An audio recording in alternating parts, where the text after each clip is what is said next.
So, Adam, could you just start off by telling us a bit about yourself? Yeah, so I'm Adam Fogg.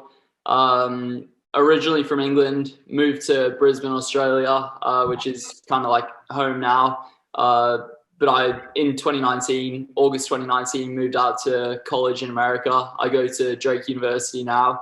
I'm a 1500 runner, 3K, 5K as well sometimes. Um, and yeah, we've got the outdoor season coming up now out here in America in the NCAA system. Wrapped up indoor a couple of weeks ago, had nationals where I was in the mile, ran a 3:57 to get fourth, and now, yeah, just pretty much training for the outdoor season that's coming up. So looking forward to it. Yeah. How and when did you get into running? Yeah, so I've kind of been running for quite a long time. Like, in Australia, the school system is really good. So when you turn 10, you can start like going from your school, like athletics carnival. Say you run when I was going through, you could only really run the 800 as a distance runner. There was nothing further than that other than cross country. So I did that as well. But the 800 you can run at your school, and then if you make it in, like, say the top three, I think it was, you go on to districts, you go on to regionals if you're top three, onto states, and you can go on to nationals. And so that kind of like gives you a taste for it at a really young age. And even though you're only 10 years old, like it's not that serious. It really kind of gives you a bit of an idea of like I guess competitive running. And I definitely wasn't like training seriously at that point. I pretty much like wasn't running at all, but I'd do a few races and stuff. Realized like I had a bit of natural talent, I guess. And I kept doing that all the way through until I was about 16. And then I got my first proper coach, and yeah, started training a bit more seriously. And then, yeah, from about the age of 16, 17, I've kind of improved a bit more, and yeah, ended up over here in America. So yeah. Talking about when you were young, could you run us through like a timeline of, say, like your 5K PB? I've kind of put you on the spot, but like maybe from like the age of 12 to where you are now, just Yeah, quick through yeah. the years. I think I can pretty much remember most of my yearly PBs. 5K, I didn't really run too many when I was super young. I know I think when I was 9, I ran like 21:12. As in, I did, to be exact, 21:12. I remember that time, and it was like, yeah. Felt so elite, like 21 minutes for the 5K. I mean, I was really happy with that then. I didn't really beat that, I don't think. I didn't run many 5Ks until I was probably 12. When I was 13, I ran 18:54. 14, I can't quite remember. 15, I was 17:04. 16, like 16:50-ish at parkrun. 17, like low 16, maybe 16:10. Yeah. And then when I was 18, I got down to like 15:15. Yeah, 19, similar. 20, like 14:36 or something. Now I've run 14:03 on the track. So When did you start like training seriously? Like obviously the times have come down. So when did you really start to think like you could get fast from running, I guess? yeah, so I always knew that I had like a little bit of natural talent, like in terms of kind of running fast on the track and stuff like that. But yeah, until I was 16, I wasn't really taking it very seriously at all. And even when I turned 16, I was only running like 30 miles a week for a year or so. And steadily over the years, it's progressed quite a lot. Like I'm running a lot more than that now. But yeah, I'd say when I was 16, I kind of realized like I could maybe do something with running. And that's when I got my first proper coach. And yeah, since then, I've been taking it quite a lot more seriously. Yeah. What are you looking to get out of running? Like in the end, what's the goal? Well, I'm really enjoying like being in college right now. That's huge. Like for a lot of people, college running is like the pinnacle. That's like their running careers pretty much. And like that could be the way it goes for me. I hope that it won't be. I'd love to, when I finish college, like hopefully spend at least a couple of years like trying to, I guess, make a career out of running. And people do that. Like you can finish college and join a professional group. That would be a big dream of mine, a big goal. I mean, I'm knocking on the door of that. I still want to improve quite a lot more. Like, but yeah, running well at nationals in America definitely helps with things like that. And so that would be a big goal. And then I guess from there, I'd love to run internationally, make some sort of team. There's definitely like big goals like that. But along the way, I'm at the moment enjoying my time in college, making the most of like the racing opportunities we're getting here. And hopefully with that, it will kind of keep progressing and some opportunities down the line hopefully will come up, but we'll see what happens. Would you recommend like other people from other countries going to America colleges to, I guess, progress their running even further?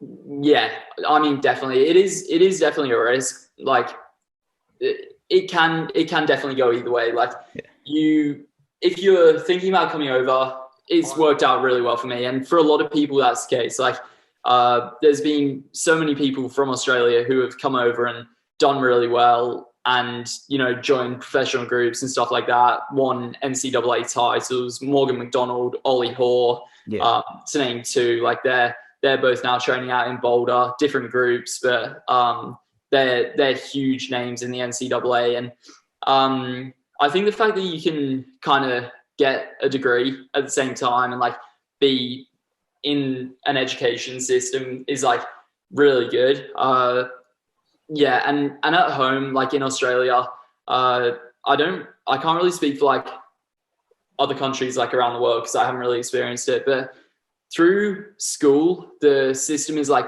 relatively decent. I wouldn't say it's anything like incredibly special or anything like that, but you get a few like decent racing opportunities. But then as soon as you finish school, you've really like not got that many options if you really want to pursue running. So you can try and like join a pro group. The pretty much only pro group in Australia is Melbourne Track Club. They're pretty well known. They've got some really, really good runners. You can go to university in Australia and try and just like do your running on the side. You can not do university at all. You can really just have a crack at running at home if you can afford to do that. And then if not, pretty much America is like the best option. Yeah. So it's definitely worth at least looking into. And if you are going to look into it, just make sure that, the coaches seem like they know what they're doing and that you're going to get a decent degree at the end of the day, because that's, I guess, pretty important as well. Yeah. With your sort of future, do you see yourself maybe moving onto the roads like 10K, half marathon, once you sort of, you see all these big runners sort of moving onto the roads and they go from running track to marathon like Eliud Kipchoge. Do you see yourself retiring from the track at some point and having a go at something else? Yeah. I mean, retirement from the track at the moment is like hopefully a long way off. But definitely, like I over the last couple of years, I've genuinely realized that I really do enjoy running, and like my life would be so different without running.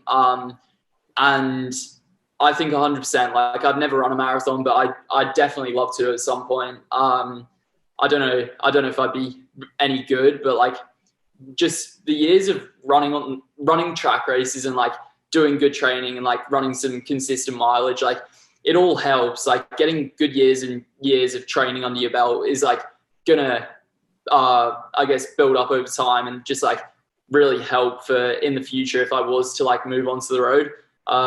And it definitely is something that like I would be pretty tempted to do when I kind of realized that like my track days are behind me. But yeah, as I was saying, hopefully that's quite a long way off, but definitely in future it'd be something that I'd be pretty keen to have a crack at. What about ultra marathons? Never. No way. Really? I mean, yeah, I know, like Matt Hanso at home. I actually yeah. listened to a podcast he did the other day. What a goat. Yeah, the GOAT. He was talking about like ultra marathons and how he'd definitely be into them. Yeah. For me, like, I think because he just loves running. Like, he literally loves it. I'd say I love running, but like not that much. Like, as in I do, but I wouldn't want to do an ultra marathon. I think like I'm reasonably competitive, and if I was going to do a marathon, like, I'd want to be running like pretty hard. And for me, just ultras don't appeal in that way. Like, just grinding out for, I don't know what it'd be, like 50 miles or whatever. Yeah, not for me. Yeah. Yeah. So tell us a bit about your YouTube channel. Obviously, you've gained a lot of popularity from it. Tell us a bit about the background of it and what you're trying to get out of it ultimately. Yeah, so pretty much I was at home Christmas 2019, and I was doing a few runs with like the Burt Squad, Matt Hanso and stuff like that. And Matt's actually the one who kind of convinced me to start it up. I hadn't really ever thought about doing it, but he was talking about it and he was like, "Oh, go on, it'd be pretty cool." And you know, you see like all of the athlete special and Zach Levitt, who's like not even a runner anymore. Like that guy does not run more than like 5 miles a week, and if he does, like, it's got to be recorded. I mean, he's surely like not training anymore. Yeah. But anyway, I thought it'd be really cool to document the journey. So for a lot of people, like, running is just like something that weird people do. I thought it would be cool to kind of show what life is like in America. Just have a record of like races to look back on, and ultimately grow like my own profile. And it's definitely helping like grow the profile of like Drake as well. So when I ran at nationals, like, so many people commenting on the video and stuff, like, they were watching nationals. They didn't even realize that I was in the race, but they recognized me and they recognized Drake, and suddenly realized that like I was in the race. And so it's just like a platform that I enjoy making the videos. It's pretty good fun. It's cool to have to look back on. And ultimately, yeah, hopefully it will help in future in terms of like building up a profile that really kind of showcases like hard work, I guess, like the true running journey. And yeah, hopefully it will help in future. Yeah. Do you think like the athlete special, obviously he's very fast, but he's obviously not the fastest of like the fastest, and he's managed to pick up a sponsorship with Brooks. Do you think that'll help you end up getting a sponsorship with someone?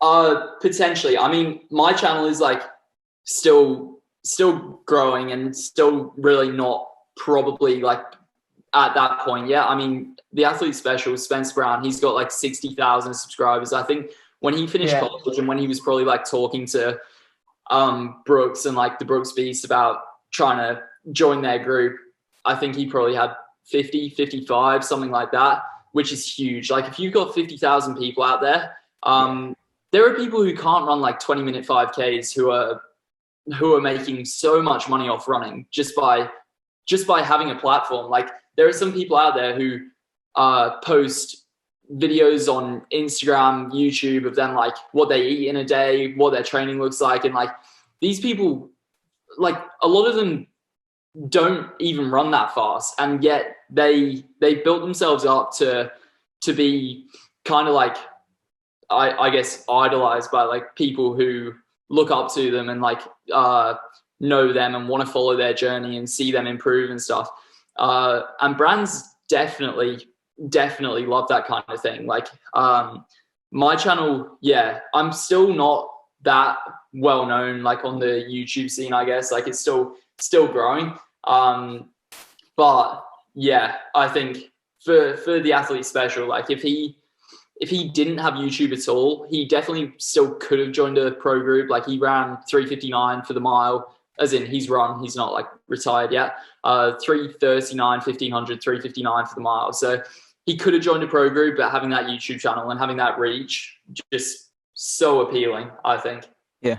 What's your YouTube goals? If you know what I mean. That's kind of a question, but I don't really have too many goals. Like I think I actually did write down at the start of the year, like I want to hit, I think 10K subscribers by the end of this year, which I hopefully will hit. But it really doesn't bother me too much. I'm kind of just like taking it week by week. Like I just really want to keep posting videos consistently. And it's like definitely pretty tough. I still haven't missed a week actually. I've done probably close to 60 weeks in a row now. It was mid-January 2020 that I first put a video up. And I'm just trying to be consistent every week. And with that, whatever happens will happen. Hopefully it will just keep growing. And with like goals with it, I just want to see that keep happening, have it grow, get new people to the channel, and keep showing the journey, and hopefully it will help.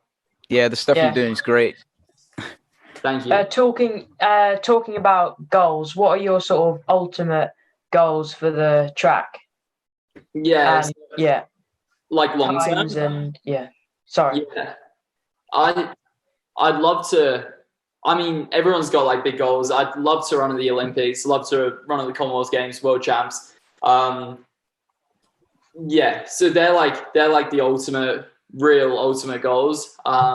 They're still a reasonably long way off at the moment. I think like the Commonwealth Games is something that is like definitely within my reach. The problem is like trying to be in like that top 3 in a country kind of thing to actually make the team.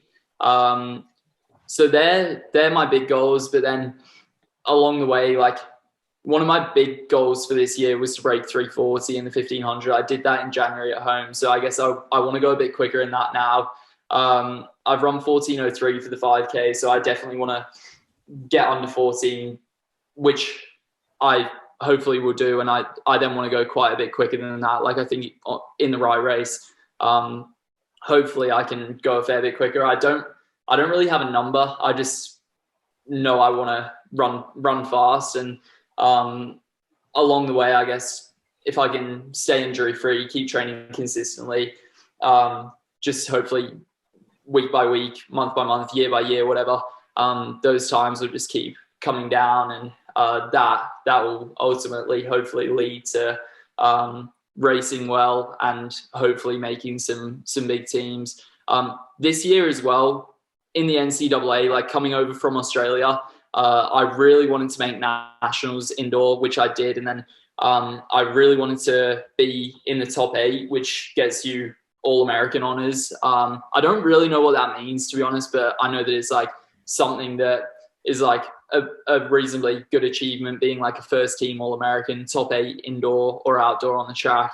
So I got 4th, tick that goal off. And then I'd love to do the same outdoor in probably the 1500, but maybe the 5K.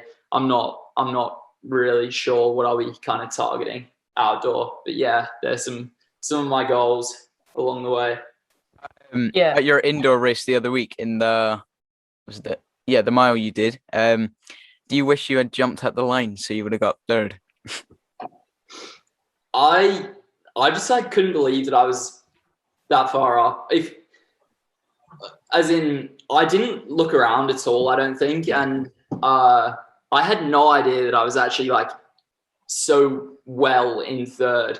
I guess when you're feeling really tired, you're always kind of like slightly dousing yourself in your head. And like I was coming into that home straight, even in my heat, I was thinking like people are going to be ready to just swallow me up pretty much. And it didn't happen at all in the heat. And then in the final, my legs were so tired. Like coming around the bend into the home straight, I knew that I'd really given it my all. And I guess, Waleed Suleiman, he came through the inside and just pretty much got me on the line. But I really didn't care. I wanted to be top 8. Like top 3, is huge. That would have been huge. But like second down to eighth is all American. Everyone gets the same thing. Third would have been good, but I was just so happy to like actually get in the top eight. Yeah. So I really didn't mind. I mean, third would have been good. Yeah. I would have liked that, but I was really happy with fourth. Yeah. You spoke just about sort of consistency and staying injury free. Have you ever been injured or had to take time off running? Yeah, like not anything major, and touch wood, hopefully that doesn't happen. I mean, injuries are pretty unavoidable, I guess. Like you can do all your recovery and like you can still get unlucky at the end of the day. Like I think most runners at some point in their careers like go through one or two major injuries. I still haven't had any real major injuries. I've had a few little niggles along the way. Like I've had some minor hip issues when I was a bit younger. And then as well, the tendons under your ankles, I've had two separate times, like 2 years apart. They're called your peroneal or perineal tendons. They run kind of from under your ankles all the way up to like the outside of your knees.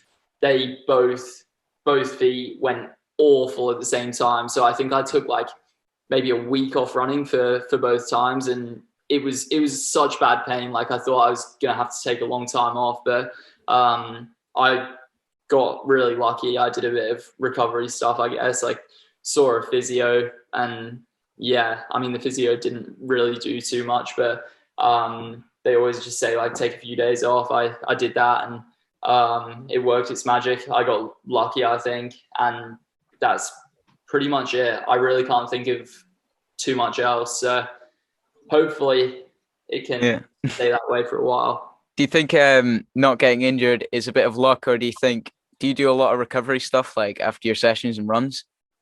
I've definitely improved with it. I was always really bad with recovery stuff. Like no one really is like a big fan of that kind of thing. I mean, it's pretty boring. I was really bad with it for quite a long time. And then last year when I was home in Australia, I started going for sports massages and stuff like that a bit more. I haven't been going for any of them while I've been back in America, but I've got a massage gun now and I've got a roller here, and I've improved so much with them. I can't really say that like I feel too much like better when I'm running because of it. Maybe I do. I don't know. It's kind of hard to compare, but I'd say definitely like it helps. It's hard to tell how much. Like I've never really had any major issues, but the recovery stuff definitely. I try every day or at least every second day to at least get some stretching in, or use my massage gun, or get some rolling in. But yeah, I'm still not great, but I'm slowly learning. This is a question from one of my followers called Adam Wetton. He wants to know how tall you are. Ah, nice. Yeah, I get asked this quite a bit actually. I'm not that tall, but like in some races, I swear I'm just racing really small people, and like my head is like a head above quite most other people. But I think I'm 188 or 189 centimeters, which is probably 6'2" ish. Yeah. Yeah, I'm about 6'2". On a good day, maybe like nudging a little bit taller, but 6'2". Do you think you look taller in races because of your immaculate posture? I don't know. Yeah, I mean, probably. Yes. It's really weird. Like I used to have a really bad cadence and lean forward quite a lot. And I don't know what happened, but like I really worked to like pick up my cadence. I didn't really do anything in particular. I literally tried to take more steps when I was running. And I think doing that, and then a combination of that and running on treadmills quite a lot in America. When I went home to Australia because of coronavirus, like I was looking at videos of me running, and it literally, people were like making jokes about it. It was like I was trying to lean backwards. And I think that improved, but I'm still pretty pretty upright. Like I'm a bit of a plank, but I mean, it looks like you're gliding when you're running. It's mad. yeah, I'm pretty lucky. I've never really done too much for technique, literally, other than improving on my cadence. That's something else I get asked quite a bit. I've been lucky with it, I guess. Yeah.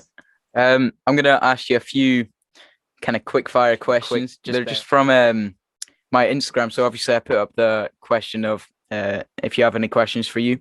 So first one we have is, what is one food you hate and will never eat, and what is one food you will always eat? I've really got into, I know these are meant to be quick fire, but I've got pineapple right here. That looks kind of grim, but it's actually so good. Fresh pineapple is something, like I've been buying like full pineapples and like chopping them up. I love pineapple now.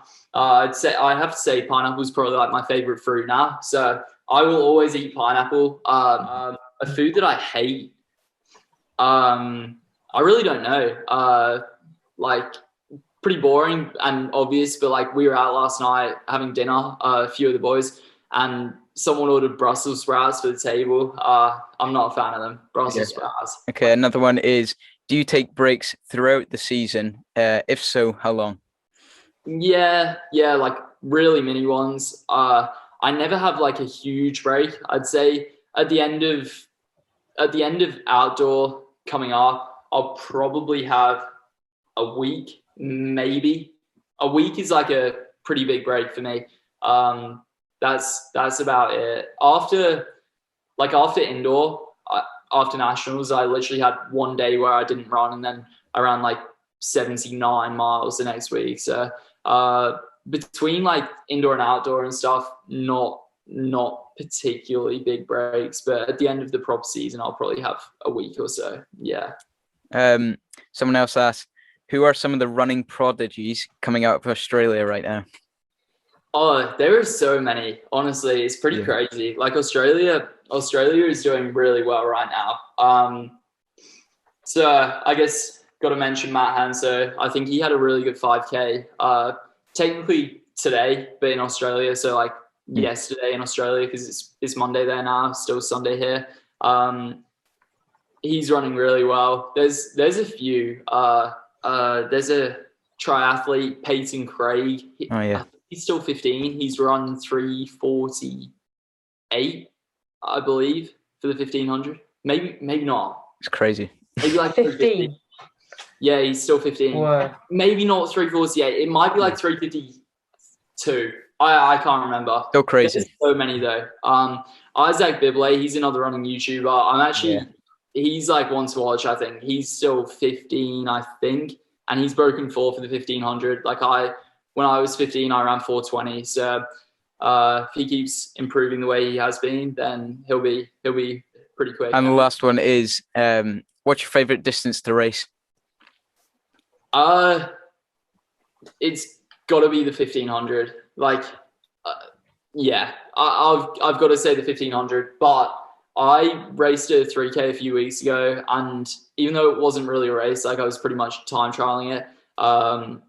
I'm definitely looking forward to running some 5Ks outdoor. So 1500, but with the potential of stepping that up.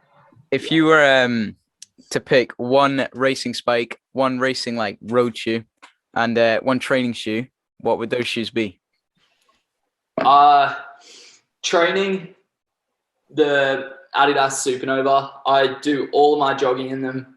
I pretty much now don't run in any other shoes when I'm running easy. Racing on the road, it's got to be the Next Percent. I've never owned Alpha Flies. I've got the Next Percents, and I've got Adidas Adi Zero Pros, which are pretty good. But the Next Percents are really good. In saying that though, I really, really want to try the Adidas Adios Pro. So I've got the Adi Zero Pro, which I think is like the old version of the Adios Pro. The Adios Pro is pretty much like the Adidas Next Percent equivalent. I'd love to try them.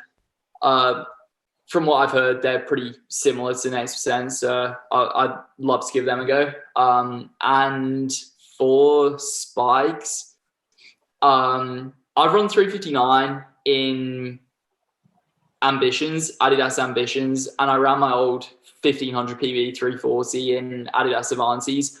The Adidas spikes are really good, but Dragonflies are pretty nice. Do you think that the super spikes make much of a difference? It's hard to say. Like they definitely feel good, and for like a 5K, I would definitely want to be running in like a nice kind of springy, bouncy pair of shoes. Like, and the Adidas Ambition is kind of like 1500, 800, 1500, maybe a 3K shoe, as in I ran a 3K in it. And they're really good. Like I really like running in them. The Dragonflies, I guess they're really good. It's hard to put a number on like if they actually improve your performance or whatever. Because I've run pretty similar times in the Adidas spikes and the Dragonflies. But from what I've heard, like, and from what I've experienced, they're really good in terms of like improving your recovery. Like you pretty much can run in them and then the next day like feel like you haven't even raced. So yeah, in that sense, they're pretty nice. Did the Drake Bulldog logo have anything to do with your decision, with it being like Fogg Dog? Yeah. So I've kind of over the years had a few different nicknames. Well, like a couple that I can think of: Foggy, Fogg Dog, like whatever. And Fogg Dog has been one of them. So I thought that would be cool. And then because Drake is the Bulldogs, Drake Bulldogs, I thought that works pretty well. And then the logo, I actually got some dodgy company to make that logo. Like I don't know. I think they're scammers, really. Like I don't know. It's kind of a weird, long story, but they made the logo. Eventually, it took a while, but it's a Bulldog. So I thought that'd be cool to have with Drake, the connection. So yeah. Okay, I'm gonna ask you one last question. When do you think the Fogg Dog merch will be dropping? I mean, I'm not allowed to sell merch when I'm in college. Yeah. Yeah. If I could, I would. It would be nice to make a bit of money. Like, people can say what they want about merch, but like at the end of the day, like it would really help. Like it would be good to be able to make money. I don't make any money through my YouTube videos. I think my most recent video actually has adverts on it now, but not from my doing. It's because I used ESPN race footage that got copyrighted, and so they've got my video monetized. Any money that it makes goes to them. That won't be much, but yeah. And yeah, if I could sell merch, I would. Not all for the money. I think it would be like a cool thing to be able to do, but it would definitely help. But NCAA amateurism rules, I'm not allowed to make any money through running. So no money through running YouTube, no money through merch, no money through prize money or anything like that. So for the time being, it's not happening. All right. Well, Adam, thank you for your time. I hope everyone that's listening or watching enjoyed. And yeah, we'll see you next time.